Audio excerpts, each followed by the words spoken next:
Before we start, I wanted to quickly address yesterday's video.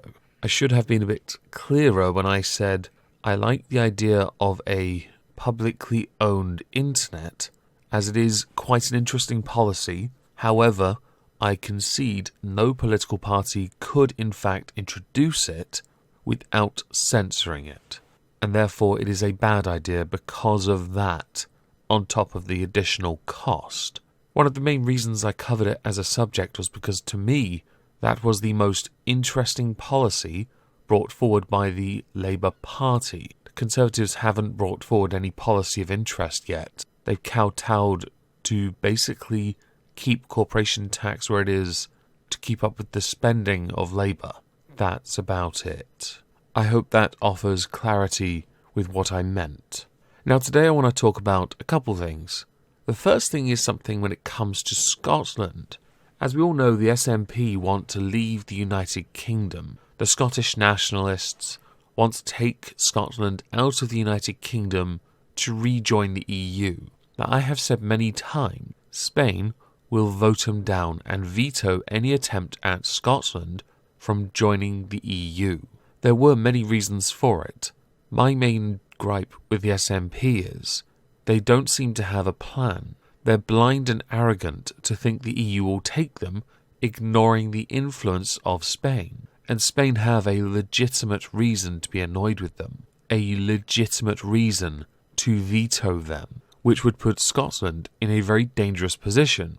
The SNP believe they can negotiate a good deal with the United Kingdom to then rejoin the EU. I think they'd be up shit creek without a paddle. The reason for this actually came from a PMQs, where the SNP stood and defended Catalonia's right to independence from Spain. Spain will not allow this.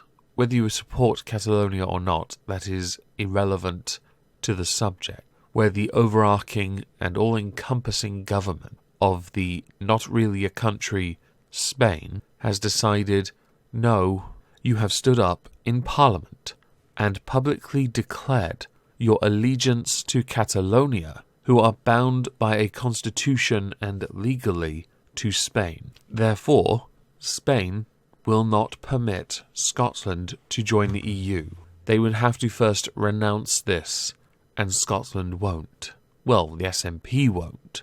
The position of the UK government is to support Spain. That is the government's position. It is the safest one because they're busy trying to keep Gibraltar, which has been property of the United Kingdom longer than it has existed and been property of Spain. It's ours. Get used to that. Maybe we should just move all the people of Scotland to Gibraltar, because they'll totally not burn, and move all the people from Gibraltar to Scotland. Maybe give them a woolly jumper or two to make sure they can withstand that minor drop in temperature. For me, this is a fascinating position because now it comes down to who's going to blink. Scotland are desperate for another referendum, another once-in-a-generation thing, which apparently means 5 years. Scotland are desperate for this because they want to rejoin the EU. However, to do so would involve apologising for the comments, which the SNP, the leading party there, will not do, which puts this in quite an odd predicament. Do Scotland believe they can lean on one of the bigger nations to prevent a veto? Do the EU really see merit worth in Scotland joining them?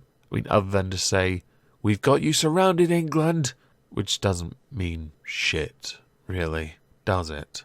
In truth, I find this to be quite odd, and it'll be very interesting to see as the election campaign progresses, and when it finishes, because then we'll know whether or not Scotland's SNP party have retained a majority or gained even more to be able to push for a second referendum, which I believe the Conservatives have said no to, and I think Labour are lukewarm to if they can get a coalition if they're unable to secure a majority, which is highly likely. But we'll see. We'll see. I'll be patient. Whether you support Catalonia's freedom from Spain or not is important, I know, and I agree. I know I dismissed it earlier, but I dismissed it in the context of wanting to talk more about what this bargaining chip does for Scotland's interests in their desire to join the single market, customs union, and everything else. Do let me know what you think about this though below. I am always interested.